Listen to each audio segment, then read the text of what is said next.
नमस्कार माझ्या प्रिय दर्शकांनो, तुम्ही बऱ्याच वेळा ऐकले असेल की थंडीच्या वातावरणात हृदयविकाराचा झटका येण्याचे प्रमाण वाढत आहे आणि ते कशामुळे होते त्याच्या मागचे काय रहस्य आहे ते आपण बघूयात। प्रथम, थंड हवामानामध्ये स्वतःचे हृदय व रक्तवाहिन्यांसंबंधी प्रोसेसवर ताण येतो। जेव्हा शरीर थंड तापमानाच्या संपर्कात येते तेव्हा रक्तवाहिन्या उष्णता वाचवण्यासाठी संकुचित होतात, ज्यामुळे रक्तदाब वाढू शकतो आणि हृदयावर ताण येऊ शकतो। रक्तवाहिन्यांचे हे आकुंचन सध्याच्या हृदयाची स्थिती असलेल्या व्यक्तींसाठी विशेषतः आव्हानात्मक असू शकते, कारण अरुंद वाहिन्यांपासून रक्त पंप करण्यासाठी हृदयाला अधिक मेहनत घ्यावी लागते।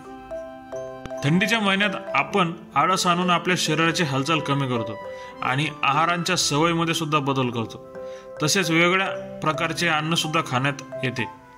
या सगळ्यांचा हृदयाच्या आरोग्यावर परिणाम होतो।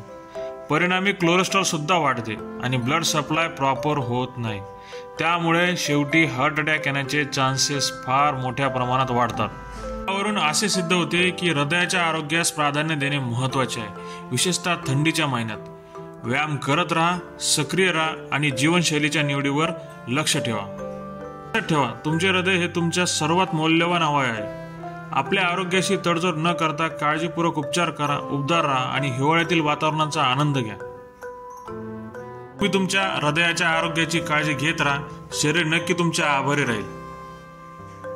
तर चॅनलला नक्की लाईक करा, शेअर करा आणि सबस्क्राईब करा आणि नवीन व्हिडिओचे नोटिफिकेशन मिळवण्यासाठी बेल आयकॉन प्रेस करून अपडेट मिळवा।